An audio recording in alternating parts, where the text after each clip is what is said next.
Bismillahirrahmanirrahim. Assalamualaikum warahmatullahi wabarakatuh. Waalaikumsalam warahmatullahi wabarakatuh. Para pemirsa dan sahabat beriman dimanapun berada, alhamdulillah kita berjumpa lagi di Ustadz Danu Official Channel. Semoga kita selalu dalam lindungan Allah Subhanahu wa Ta'ala. Amin.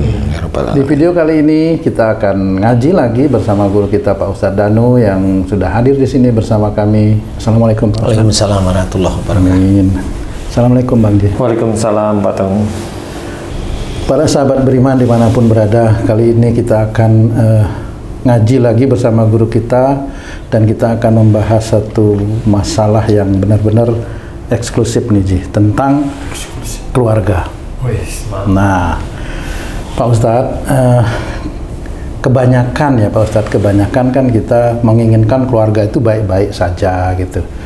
Tapi ada juga beberapa yang akhirnya situasi di dalam keluarga itu menjadi seperti broken home gitu ya. Nanti si anak entah melakukan apa, si suami, si istri akhirnya berantakan, tidak jelas. Jadi sebenarnya keluarga yang baik yang nanti diharapkan di akhirat oleh Allah, itu yang seperti apa sebenarnya Pak Ustadz? Iya. Bismillahirrahmanirrahim. Assalamualaikum warahmatullahi wabarakatuh. Waalaikumsalam warahmatullahi wabarakatuh. Amin ya rabbal alamin. Alhamdulillah. Jadi memang banyak sekali masalah-masalah keluarga ini yang menjadikan bencana, sangat banyak sebenarnya. Iya betul Pak Ustadz. Jadi sampai pun umpamanya ada keluarga yang memang kelihatannya di depan orang lain itu tidak seperti bencana, tetapi itu bisa menjadikan hati salah satu pasangannya tersakiti, bisa. Cuma karena pasangannya tersakiti itu tidak mau pisah umpamanya, sehingga itu menjadikan gambaran lain dari penilaian Allah istilahnya. Jadi kalau memang keluarga itu hanya bagaimana keinginan orang tentang keluarga, ya menurut dia sendiri sebenarnya. Loh kok menurut dia sendiri, menurut orang sendiri ya gitu. Orang itu punya nafsu kan gitu ya. Jadi dia menikah itu kadang-kadang hanya melengkapi nafsunya. Melengkapi nafsunya. Ya, jadi melengkapi nafsunya menikah. Jadi ada orang yang menikah karena Allah, ada. Nah, kalau menikah karena Allah ini banyak hal yang harus dipertimbangkan. Yang paling nomor satu adalah ku anfusakum wa alikum naro, jaga dirimu dan keluargamu dari api neraka.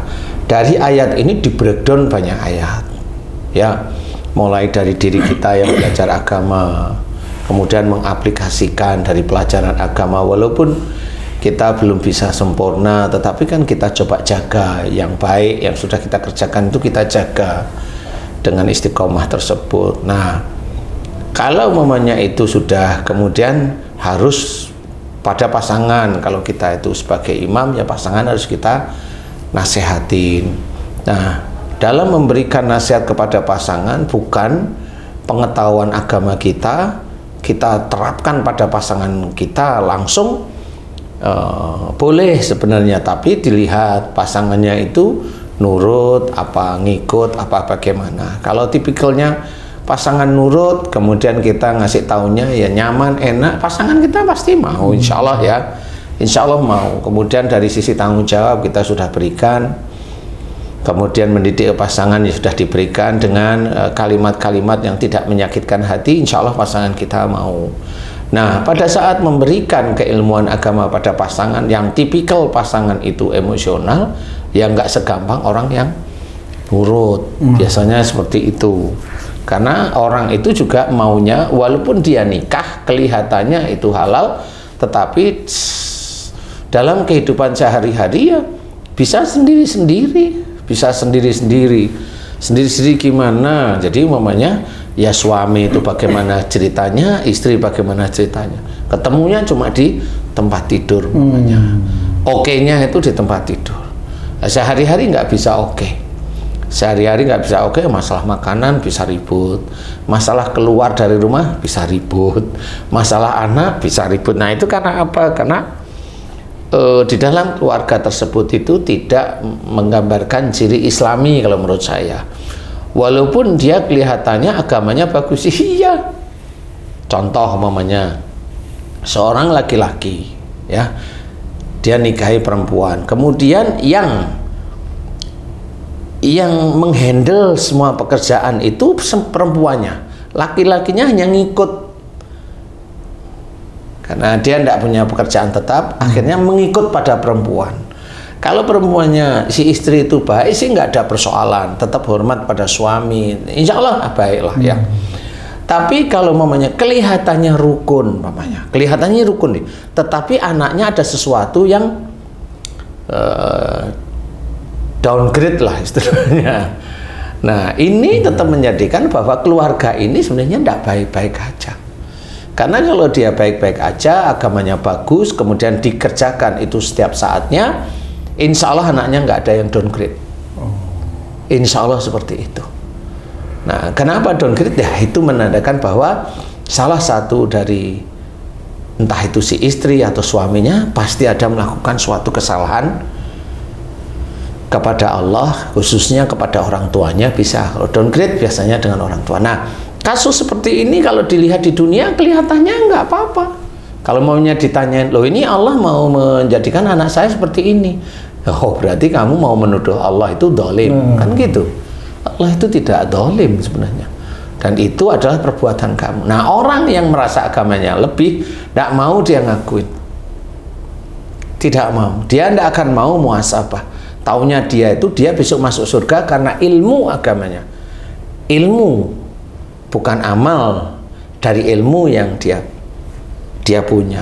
Nah, yang harus kita kerjakan itu adalah amaliyahnya, amal-amal soleh, berusaha untuk menyingkirkan amal-amal tidak baik, itu berusaha.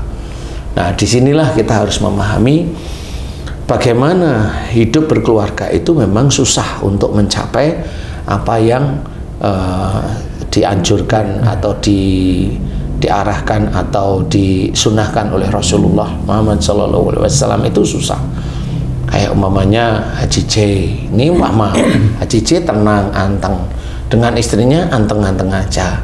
Kita melihat beliau rukun, kan di depan kita rukun, tapi di depan Allah wallahu a'lam kita nggak tahu. Karena pada saat Haji J di rumah, Haji J itu jalan dengan istri, Haji J itu menganalisa masalah, ada masalah dengan anak, ada masalah dengan cucu, umpamanya kalau Haji J punya cucu ya, itu bisa ribut di situ. Bagaimana nanti anaknya Haji J itu kalau dengan Haji J, bagaimana kalau anaknya Haji J di rumah itu ketemu sama istrinya, sama ibunya, apakah sama antara si anak itu menerima Haji J sebagai ayah atau menerima istri Haji J sebagai ibunya? Itu kan wallahu alam kita nggak ngerti. Nah, itu tetap menjadi PR. Kalau sifat mengalah antara satu itu juga, apakah itu dibenarkan juga Pak Ustadz? Kalau yang mengalah itu makmumnya masih boleh, tapi kalau mengalah itu imamnya itu tidak boleh. Apalagi imam yang punya kriteria keilmuannya lebih matang, itu tidak boleh mengalah. Iya, nggak boleh mengalah. Bukan berarti mukul loh ya. Bukan berarti nempeleng, mukul, memaki. Enggak seperti itu. Tidak boleh mengalah itu bukan karena loh daripada ribut lah kan ngalah namanya itu. Iya. Bukan itu yang dicari. Di dalam Islam itu adalah ditegakkan. Makanya kalau istilahnya Rasul itu tegas terhadap orang kafir, nah bisa aja pasangannya itu memang ada sifat orang kafir sehingga harus tegas. Cuma jangan memaki, jangan marah, tetap tegakkan aja akidah Islam. Kan seperti itu. Karena apa? Kalau memang itu semuanya ditegakkan syariat Islam semua, kan nggak ada yang mengalah. Happy aja semua, santai. Emang happy itu santai ya maksudnya. Jadi si suami itu bisa menghormati istri, istri juga menghormati suami, kan gitu. Istri tahu kekurangan kelebihan suami, suami juga tahu kekurangan kelebihan istri. Jangan saling merugikan, istilah seperti itu. Itu kalau Haji J. Kalau mamanya kamu, kan beda. Kalau Haji J kan diem-dieman nih, kan nggak ngerti nih saya nih. Nah kalau kamu tuh, nah kamu gimana dengan istrimu? Apakah kamu itu sedikit banyak kalau ada masalah itu perang? yang jelas kurang tegas saja Pak Ustadz. Kurang tegas ya. Coba aja ditegasin. Karena awalnya itu kan wah daripada ribut ngalah dulu gitu. Dan lama-lama jadi malas ngalah tuh. Jadi malas ngomong, malas gini gitu. Ngomong sekali wah, beranian sih itu gitu kira-kira kan itu gimana tuh Pak Ustadz? Nah, ya itu nanti cari hakam ya, cari orang yang bijak istilahnya. Itu juga bisa sama istilahnya. Istilahnya Allah itu memberikan jodoh itu sekufu. Jadi pada saat seorang laki-laki, seorang perempuan itu menikah, itu akan sekufu. Nggak taunya si perempuan ini dia mencoba untuk belajar agama dengan agak lebih tekun lah, agak lebih serius. Nah, dengan kondisi keseriusan beneran ini, nanti Allah akan memperlihatkan bahwa ini loh suamimu itu sebenarnya ada yang selingkuh. Nah, ini diperlihatkan oleh Allah Ta'ala bahwa memang ini bukan jodohnya. Karena sudah tidak sekufu, dia selingkuh itu kan sudah jelas.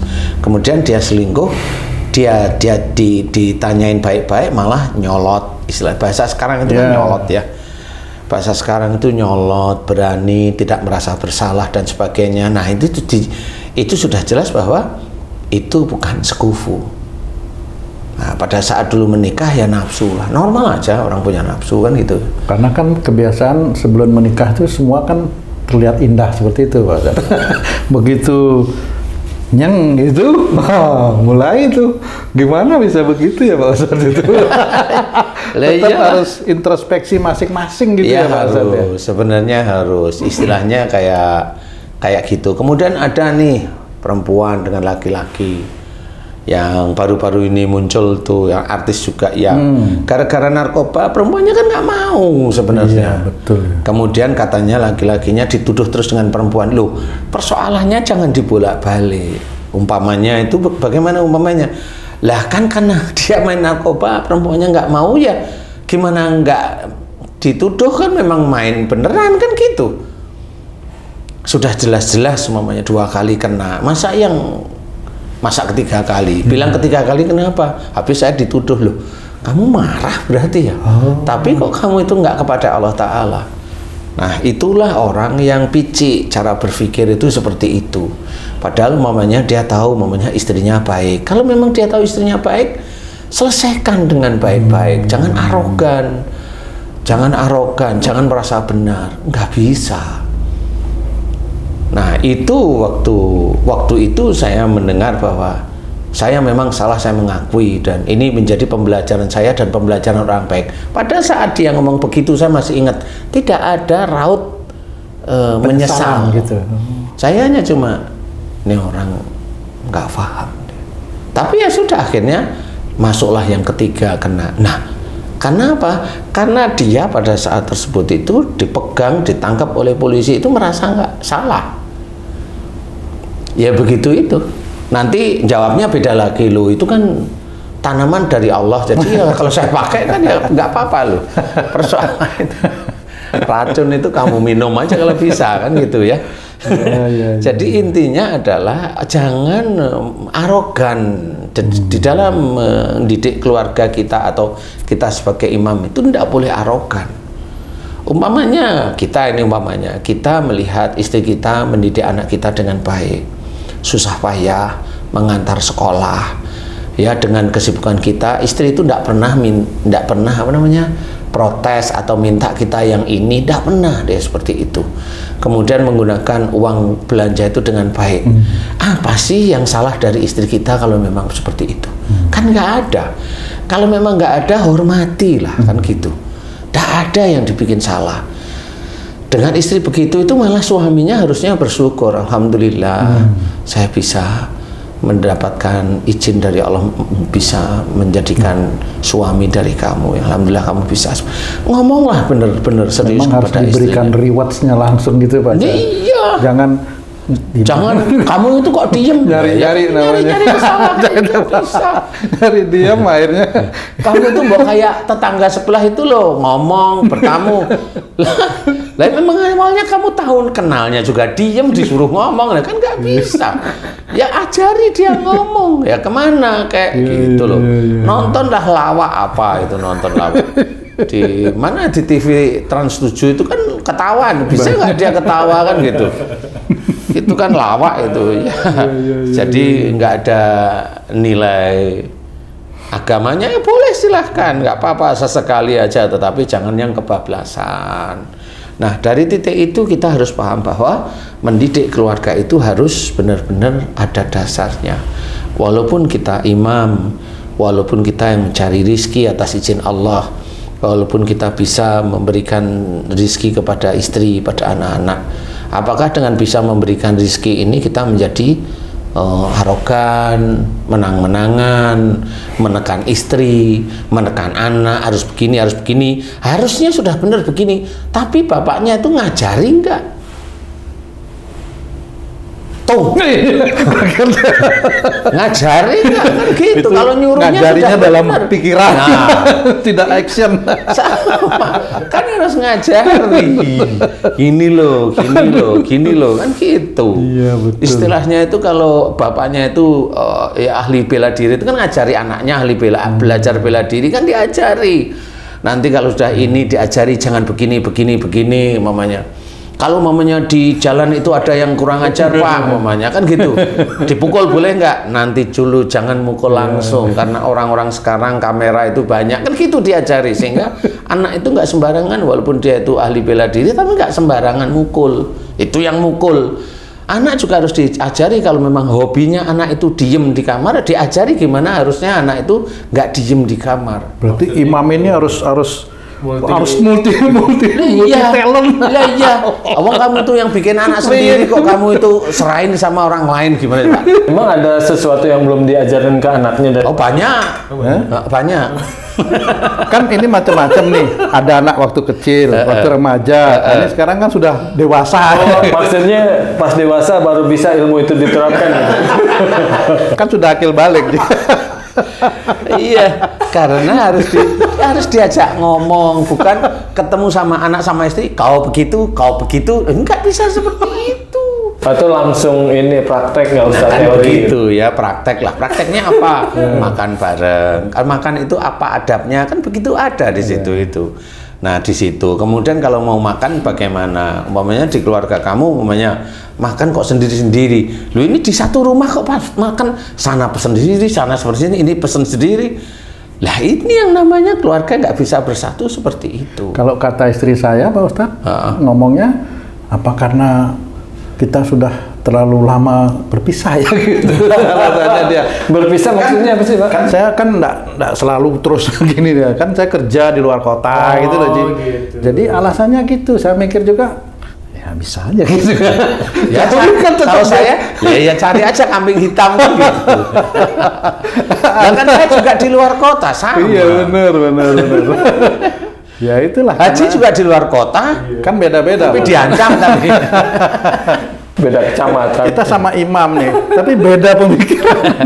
Ustaz, setiap orang kan istilahnya ingin keluarga itu harmonis Ustaz. Diawali dari semenjak perkenalan, bercita-cita nanti kalau menikah akan menjadi keluarga yang Samawa. Sama-sama main WA. Ya ada yang yuk kita wujudkan dengan nikah kita di tanah suci. Kan ada tuh, nggak lama berapa bulan cerai. Kemudian ada yang hartanya habis cerai. Misalnya si suami kaya raya pas dia jatuh cerai. Ada lagi yang agama tadinya bagus terus agamanya ada yang down, cerai karena nggak sebanding ilmu agamanya. Sebenarnya pertanyaannya Ustadz, apa sih yang bisa kita terhindar dari masalah-masalah tersebut Ustadz? Sebenarnya satu, kerjakan akhirat nanti dunia akan mengikuti. Jadi ayat dalam Quran tersebut itu adalah kita dekatkan kepada Allah Ta'ala bukan hanya cuma sholat saja, bukan hanya cuma puasa saja, bukan hanya cuma belajar Quran, bukan hanya cuma belajar hadis, bukan hanya cuma itu, tapi kerjakan. Nah, di titik mengerjakan ini jangan ada ego. Kalau kita ada ego, tetap nanti ada minus nilainya di hadapan Allah Ta'ala. Nah, di titik ini, kalau memang kita itu niat mengerjakan benar karena Allah Ta'ala, insya Allah ayat-ayat itu akan nempel di sini setiap hari. Nempel di sini. Dan kalau kita mau ujub, mau riya, mau sombong, itu malu. Walaupun itu hanya cuma ngobrol aja malu. Nah, itu kan akhirnya terjaga. Nah, terjaganya kita dengan seperti itu dari Allah Ta'ala, tetap nanti Allah akan memberikan keluarga itu seperti itu. Kalau memang kita sebagai imam mengetahui cara-caranya seperti itu, pastikan kita mendoakan agar dosa-dosa istri kita, dosa-dosa anak kita diampuni oleh Allah Ta'ala. Allah itu tahu. Kita mendoakan istri, ya Allah jadikan istriku solehah, jadikan anak-anakku anak-anak yang soleh, solehah, yang rajin ya Allah. Cukup itu aja. Biarkan nanti Allah itu mendengarkan doa kita, kemudian kita sebagai imam itu akan dilihat. Ini omong tok atau jalanin. Kan begitu dilihat oleh Allah Ta'ala melalui malaikat-malaikat yang senantiasa mencatat setiap waktunya. Jadi itu sudah setiap detik, setiap waktunya. Nah, dari titik itulah mulai malaikat itu laporan kepada Allah, ini hambamu yang bernama ini setiap harinya begini, setiap harinya begini. Itu kan nanti ada catatan, sehingga pada saat titik tertentu walaupun istrinya itu belum sebaik si imamnya mamanya, tapi karena dia mendoakan baik, istri itu bisa mendapatkan hidayah dari Allah Ta'ala, sehingga istrinya tahu bahwa oh suamiku baik. Kan seperti itu. Bukan istri di rumah itu kan suamiku sama siapa ya, kan gitu. Suamiku ngapain ya, kan akhirnya merusak pikiran. Jadi tetap itu karena hidayah Allah Ta'ala, sehingga di dalam bersuami istri itu nanti akan ditemukan suatu ketika si suami naik daun nih, rezekinya bertambah nih, si istri merasa tenang, dan kemudian si suami itu tetap istiqomah, dia bersyukur bahwa rezeki semua ini pemberian dari Allah Ta'ala. Dia syukurin benar-benar kepada Allah Ta'ala.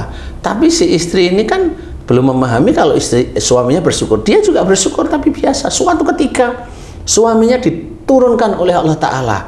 Diturunkan oleh Allah Ta'ala itu karena Allah itu juga menguji suami dengan harta dikurangi ini, istrinya bagaimana? Istrinya melihat suaminya kesulitan, dia ini, dia dengan sabar diatur keuangannya, dipepet-pepet keuangannya. Dia berusaha untuk mencarikan rezeki untuk keluarganya tanpa dia mengeluh. Nah, di dua titik ini suami istri ini akan dilihat oleh Allah Ta'ala. Kalau ini masuk tetap istiqomah ada di jalan Allah, bisa aja rezeki di suami dinaikin lagi sama Allah Ta'ala. Lulus keluarga ini dari mulai biasa dinaikkan, dia tidak ujub, tidak riak, tidak bangga, tidak sombong, kemudian diturunkan oleh Allah Ta'ala agak mepet-mepet di bawah, diturunkan 1 bulan, 1 tahun, 2 tahun, 3 tahun, masih aja tetap baik. Dan istrinya menjaga kehormatan suaminya walaupun dalam kondisi agak kekurangan, agak ya, dia tidak cerita dengan temannya, wah suamiku sekarang ini, wah aku harusnya besok begini, harusnya saya ini, oh saya kemarin kenalan sama laki-laki, gimana kalau saya terima? Itu banyak sekali cerita seperti itu, sehingga itu akan merusak keluarga. Nah, di titik itulah semuanya dinilai oleh Allah Ta'ala. Nah, dinilai oleh Allah Ta'ala nanti lulus atau belum lulusnya, nah Allah yang tahu. Sehingga dari titik itu mulai suami istri mulai paham. Kan sama seperti mamanya artis yang kemarin itu istrinya udah mulai naik, kan gitu ya, suaminya selingkuh mamanya, selingkuhnya aja istrinya tahu. Nah, bukan suaminya itu menjadi lebih baik, tetapi malah eyel-eyelan sendiri. Nah, akhirnya di situ diceritakan juga bahwa si istri memang sudah tidak sekufu. Maksud saya si suami sebenarnya tidak sekufu dengan istri. Ya udah, kalau itu bisa, monggo silahkan. Kalau memang si suami sudah tidak bisa menjadi imam, monggo. Jadi bukan ayel-ayelan. Nah, suami ya seneng, nanti dia yang seperti itu dia akan terpuruk biasanya. Dia akan terpuruk. Biasanya ya.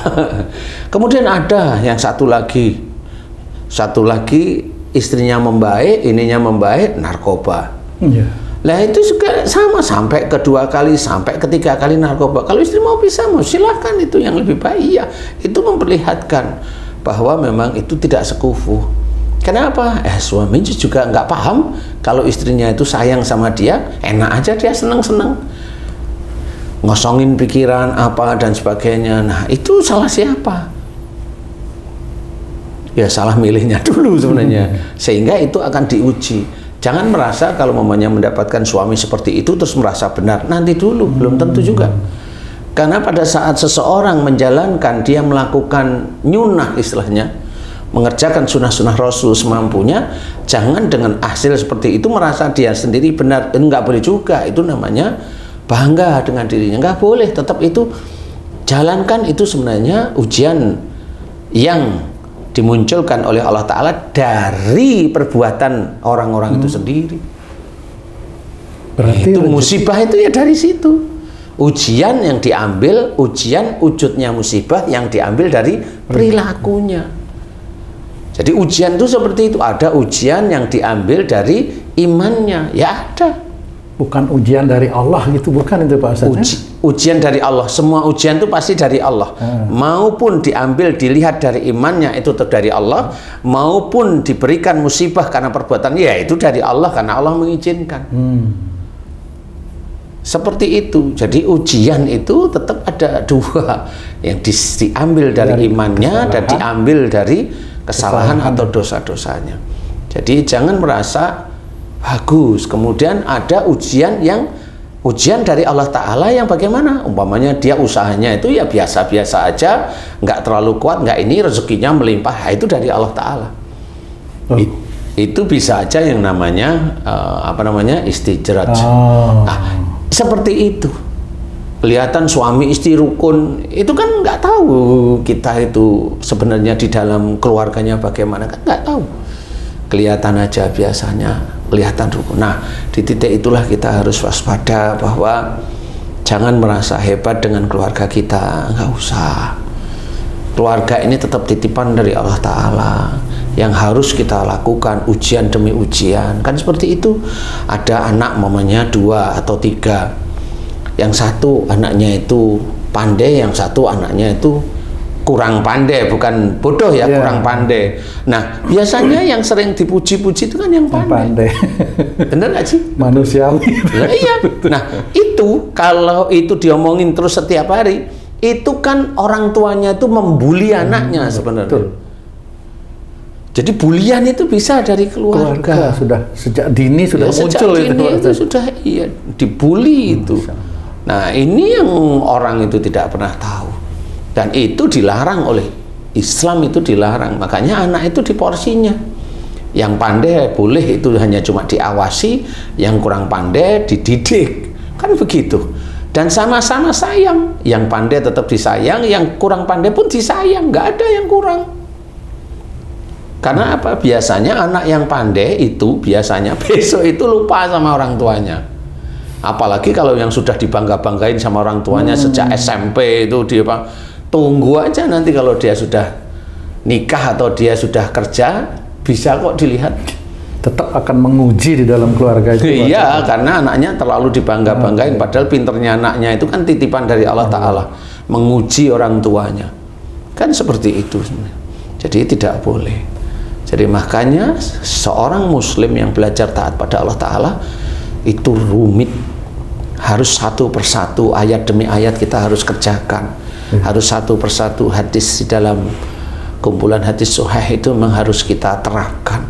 Jadi nggak bisa Umpamanya seseorang itu menikah terus selesai di titik itu, nggak bisa.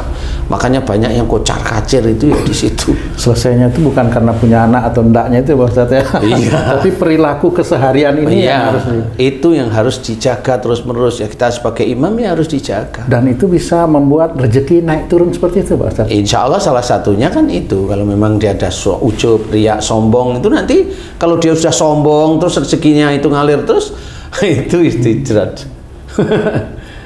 Mudah lah istilahnya.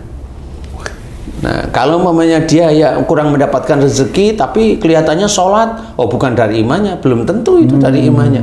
Bisa aja itu sehari-hari dilihat aja. Kalau ngomong dia memang ibadahnya kuat, tapi kalau ngomong, oh dia ngomong kok besar melulu nih yang dia omongin, kesombongan lah, walaupun tidak kelihatan sombong. Ya nggak dititipin rezeki, walaupun dia sholatnya tekun, nggak dititipin rezeki. Karena orang ini termasuk yang nggak amanah. Jadi kalau dia itu dititipin rezeki, hancur nanti imannya. Nah, bagi saudara kita yang lain, itu dia diselamatkan oleh Allah Ta'ala. Ya, disayang. Masih diuji aja, karena masih hidup. Tidak terus disayang di titik ini tuh selamanya disayang. Oh, nggak bisa. Oh iya. Nggak bisa. Karena dia akan menghadapi ujian demi ujian setiap harinya. Kalau memang dia di sholat dia bagus, di hafalan dia bagus, tapi dia itu ngejek saudaranya yang lain, dia merendahkan saudara yang lain, dan dia sombong dengan apa yang dia dapatkan, tidak bisa. Tidak bisa seperti itu. Nah, orang tidak melihat, tidak banyak melihat yang seperti itu. Nah, bagi manusia yang dilihat adalah kelihatan kaya, yang dilihat adalah artis-artis, orang-orang yang kelihatan memberikan, itu dilihat ini, tapi dalam kesehariannya tidak menyentuh hal-hal yang berbau islami, hanya kelihatannya islami tetapi tidak menyentuh. Seperti itu. Nah, ini kita harus waspada. Jadi mamanya kayak kamu punya tanggungan dengan istri, dengan anak. Iya benar, ngomonglah di depan istri, di depan anak-anak kamu sebagai imam. Coba ngomong sebagai imam, jangan saya imam, kamu harus nurut saya. Loh ya bukan seperti itu. Kecuali waktu sholat ya Pak Ustadz. Nah, itu ngikutin. Iya. Ya nggak bisa seperti itu. Tetap harus belajar ya, walaupun sudah seperti saya udah bangkotan. Lah iya. Lah wong kamu itu pensiun, tahu nggak kamu pensiun? Pensiun itu, untuk pensiun itu harus belajar loh. Tuh. Iya loh. Belajar apa? Belajar tidak pensiun namanya. Dari apa nih? Hah? Dari apa? Ya, karena dia belajar diterima, akhirnya pensiun dia. Makanya itu tetap belajar pensiun itu. Nah, seseorang yang diberi Allah istidrat, kekayaan yang berlimpah walaupun orang tersebut jauh dari agama, kemudian dia berubah menjadi baik, apakah istidratnya ditarik atau ditambah, Ustaz? Biasanya ditarik, biasanya dikurangi terus sama Allah Ta'ala. Karena memang bener-bener nggak dia itu mulai baik beneran, dikurangi cat ya. Dikurangi sama Allah Ta'ala sampai nanti dia itu bingung, saya kok nggak punya apa-apa sekarang. Nah, nanti mulai dia berpikir manusia normal atau dia tetap sujud kepada Allah Ta'ala. Itu pilihan. Dan Allah tidak bergeming dengan ibadahnya dia. Allah hanya menguji aja, bener nggak dia? Ngeri. Seperti itu. Kalau dia kemudian kembali pada masa-masa kemarin-kemarin sebelum dia itu dekat sama Allah Ta'ala, ya disenyum Allah, ya memang dia bukan hamba yang taat istilahnya. Ya normal-normal aja. Jadi kita nggak perlu nggak perlu menjustifikasi orang-orang seperti itu. Itu kita berikan karena apa? Itu untuk kita sendiri sebagai manusia. Makanya kalau dengan orang lain ada kekurangan, ya kita nggak usah merendahkan. Ada orang lain ada kelebihan, ya kita jangan iri. Kan gitu. Kalau yang dilebihkan persoalan dunia atau harta atau jabatan, jangan khilaf mata, kan gitu. Kalau yang dilebihkan, yang kita lihat itu masalah agama, bolehlah kita belajar. Kan seperti itu udah diajarkan oleh Allah Ta'ala, oleh Rasul juga diajarkan seperti itu. Nah, di titik-titik itulah sebenarnya kita nanti akan disesuaikan. Jadi iman kita, ketakwaan kita oleh Allah Ta'ala disesuaikan dengan rezeki yang nanti akan kita dapatkan. Nah, dari rezeki itu muncullah ujian baru melalui rezeki. Dari rezeki yang mulai ini diberikan nggak sebagiannya dan istiqomah itu kepada orang-orang yang membutuhkan atau orang yang tidak membutuhkan, dan dia senang mengeluarkan rizkinya dia untuk orang-orang yang membutuhkan atau tidak membutuhkan. Tidak membutuhkan itu adalah orang yang tidak mau minta, maksudnya, karena mengikuti firman Allah, wa fi amwalihim haqqul lisaili wal mahrum. Jadi di antara rezeki kita itu ada untuk mereka yang meminta atau tidak meminta, itu dari titik itu. Dan dia senang memberikan, itu senang karena Allah Ta'ala itu senang di sini itu. Nggak ada gerutunya, dia senang ya. Dia senang mengeluarkan, dan dia nggak juga pamer mau enggak, dia senang. Dia mencoba mengajari saudara-saudara yang lain, kan begitu.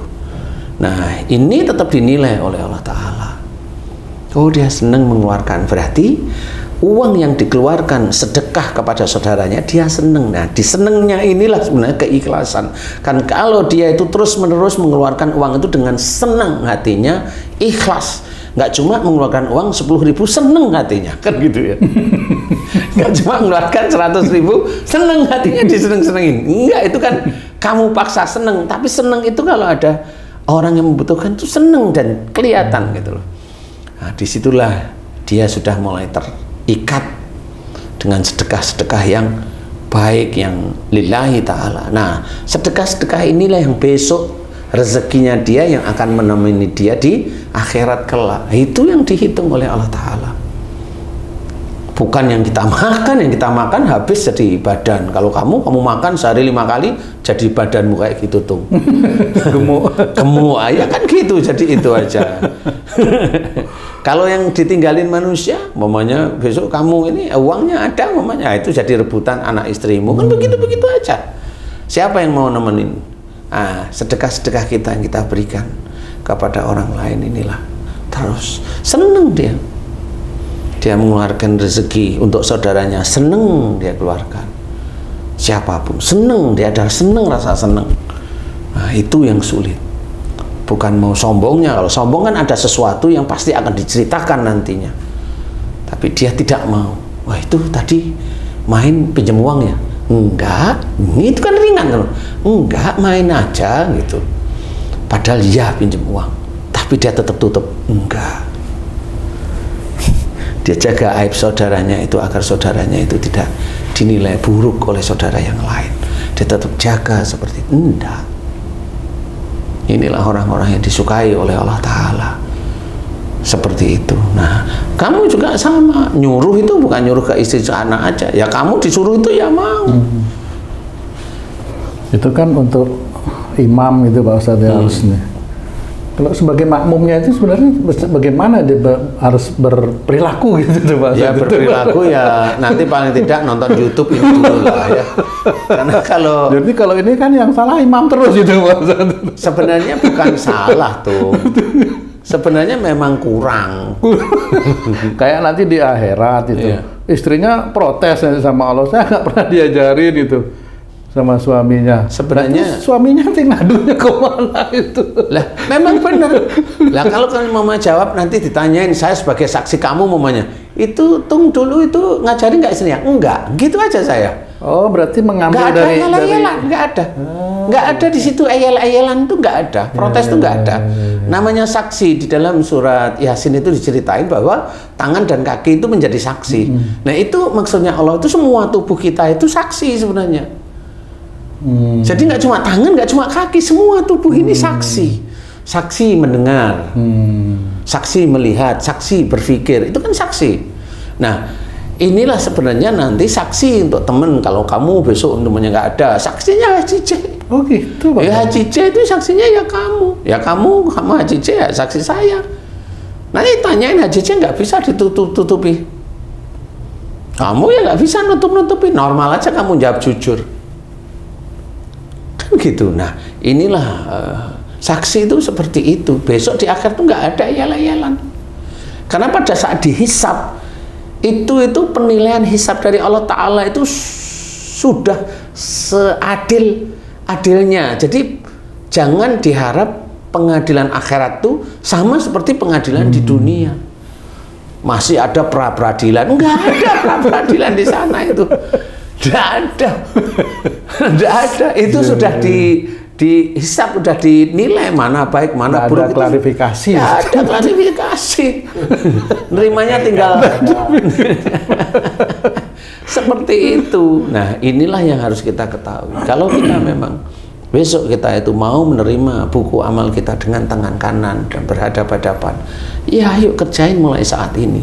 Luruskan tauhid, kan gitu ya.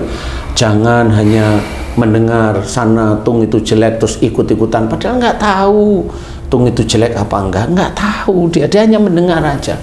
Mendengar dari mana? Dari temennya.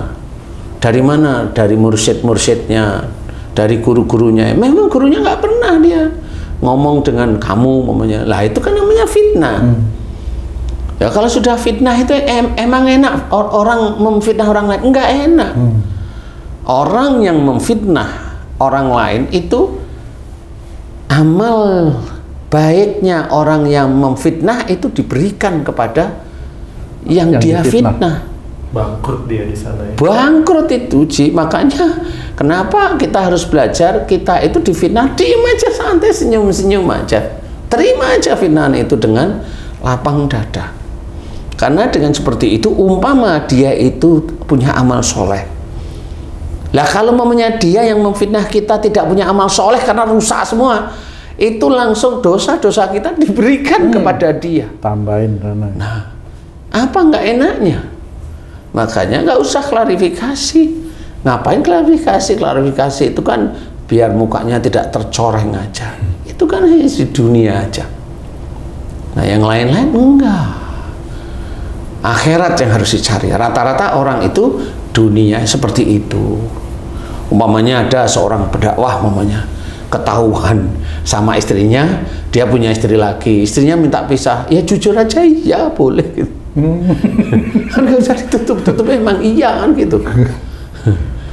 Kenapa seperti itu? Kenapa bisa pisah walaupun dia pendakwah? Ya kan dia nggak jujur sejak awal. Katanya kan boleh menikah tapi nggak ngomong. 2, 3, tapi kan nggak ngomong. Kalau nggak ngomong kan itu namanya dolim. Iya bener. Nanti alasannya kalau ngomong nggak dikasih gitu. Tapi kan nggak usah, kan berarti kamu itu mau menomorsatukan nafsumu sebenarnya. Istrinya cantik kayak kamu, mamanya tuh kamu punya istri cantik. Alhamdulillah. Ya alhamdulillah di rumah ya rajin. Drakor itu hanya cuma lewat di telinga, mata nggak pernah nonton. Loh itu kan disyukuri. Bukan menomorsatukan ya, apa? Menomorsatukan drakor ya, bukan ya. Kemudian dengan anak-anak dia ngasih nasihat. Kamu pulang, kamu itu kalau orang Jawa itu disubyo-subyo, di apa namanya? Dihargai, dihormati, kan gitu. Ya. Diharapkan nggak? Diharapkan juga. Itu ya disyukuri, punya istri yang seperti itu, syukuri punya istri yang seperti itu. Lah kalau kamu jawab kalau nggak seperti itu, ya tetap disyukuri. Loh kenapa kok disyukuri? Lah kan itu istrimu. Iya. Tetap kembali ke perilaku. Lah iya. Iya gitu. Haji tenang-tenang aja nih Mas. Gimana nih? Kok tenang-tenang aja nih Ji? Kalau Haji J mah takut ketahuan ya. Karena udah ada CC di YouTube, jadi tinggal dipencet bunyi terus itu. Tinggal coaching dan ini nih konseling ke anak. Jadi intinya adalah bagaimana keluarga kita itu betul-betul ngikutin perjalanan Rasul, mengerjakan sunnah-sunnah Rasul, mengerjakan perintah-perintah Allah, itu memang diawali dari kita. Kemudian kita berikan, kalau dikoreksi dengan istri, kita salah, ya ngakulah. Ya, dikoreksi dengan anak, kalau salah, ya ngakulah. Lah kalau mamanya anak tahu orang tuanya salah, mamanya kamu salah, dikoreksi nggak mau, kan nilaimu minus di depan anak tuh. Terserah mau cara koreksinya gimana, yang penting terima Pak Ustadz ya. Loh ya kan itu bukan diterima, dengerin dulu koreksinya. Bener kalau memang bener ya sudah diem, ya maafin papa, kan gitu ringan. Tapi kalau kamu itu keras kepala, kemudian emosional, dikoreksi, aku kan papamu, nggak sudi kan gitu. Ya selesai. Jadi anak-anakmu nanti nggak percaya sama kamu, nggak percaya. Dan nggak percaya itu nggak ngomong sama kamu tuh. Pak, aku nggak percaya sama papa. Enggak, diem aja. Dan itu juga nggak buat dia baik juga kan gitu Pak Ustadz? Nah, sama. Siapa yang akhirnya ngajarin seperti itu? Yang ngajarin seperti itu siapa akhirnya? Penyebabnya sih Nah, siapa orang coba? tuanya. Bukan tetangga itu. Ya ayahnya Nah, penyebabnya kan gitu. pinter. Tapi ya salah juga dia gitu. Teorinya kamu itu 10 nilainya sudah. Prakteknya minus 10. Jadi mau ngejar ke 10 ke 20. Aduh berat. Dan itu kalau kamu kerjain tiap hari minus mulu isinya. Lah kapan kamu itu bisa selesai? Nah inilah ceritanya. Jadi keluarga yang sakinah, mawaddah, warahmah ini sebenarnya ya boleh didoakan, tapi kita harus mengerjakan. Harus dikerjakan sehari-hari setiap saatnya. Agar kita dinilai baik oleh Allah Ta'ala, ada di dalam syariat Islam, ada di dalam garisnya sunnah Rasulullah. Sehingga ini menjadikan kita besok itu di akhirat itu diselamatkan oleh Allah Ta'ala. Kalau kamu umpamanya, kamu mengharapkan, wah besok aku di akhirat, kalau aku umpamanya kamu bilang, aku masuk neraka, saya meminta tolong bilang sama Allah, Pak Ustadz, dulu kita ngaji bersama-sama, saya nggak usah nunggu kita itu di akhirat, di dunia ini saya jawab. Lawang Ya betul. yang mempunyai syafaat itu hanya cuma Rasulullah Muhammad Sallallahu Alaihi Wasallam. Nabi yang lain tuh nggak diberi lu syafaat sama Allah Ta'ala. Lah tingkatan kita itu Nabi kagak, Rasul kagak, saudara Nabi enggak, anak ya wallahu alam. Cuman umat Pak Ustadz. Umatnya aja. Ngaku-ngaku masih ngaku-ngaku aja ya. Lah kok bisa ngomong seperti itu, kan nggak bisa. Iya ya, nggak mungkin ya.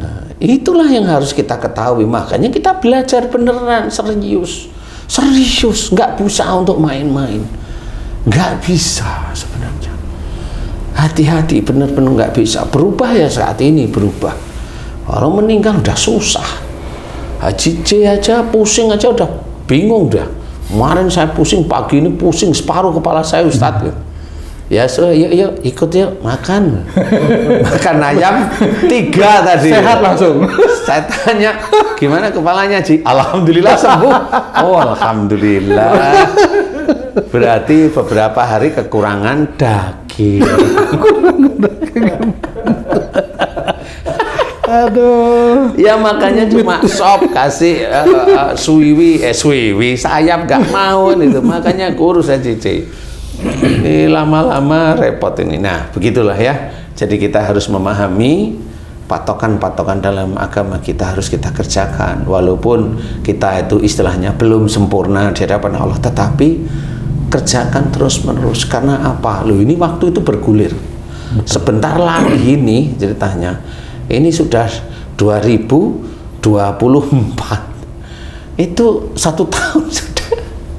Itu mau ngapain lagi?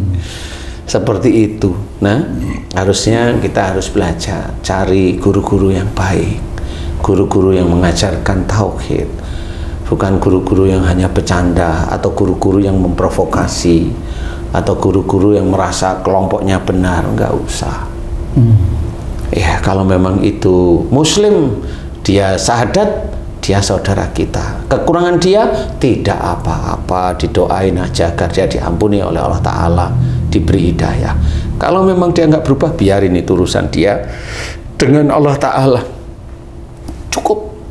Dan kita nggak punya pikiran apa-apa. Kita pikirin aja istri, kita pikirin anak, kita pikirin bagaimana kita besok itu di akhirat. Alhamdulillah, mudah-mudahan ini bisa manfaat ya. Wallahu a'lam. Alhamdulillah. Rumit. Terima kasih banyak Pak Ustadz atas ngajinya kali ini. Doakan kami Pak Ustadz, mudah-mudahan kami bisa istiqomah selalu berjalan di jalannya Allah. Amin, amin ya rabbal alamin. Para pemirsa dan sahabat beriman dimanapun berada, demikian tadi penjelasan dari guru kita semua Pak Ustadz Danu mengenai keluarga yang diharapkan oleh Allah. Jangan sampai nanti kita menjadi orang-orang yang merugi di akhirat. Mudah-mudahan kita semua bisa memahami, menjalankan apa yang disampaikan oleh guru kita tadi, yang tujuannya tidak lain hanyalah untuk meningkatkan keimanan dan ketakwaan kita kepada Allah Subhanahu wa Ta'ala. Saya Tung pamit diri. Sampai jumpa di video kami yang lain. Apabila ada kata-kata kami yang salah dan kurang berkenan, kami mohon maaf. Wassalamualaikum warahmatullahi wabarakatuh. Waalaikumsalam warahmatullahi wabarakatuh. Alhamdulillah. Alhamdulillah.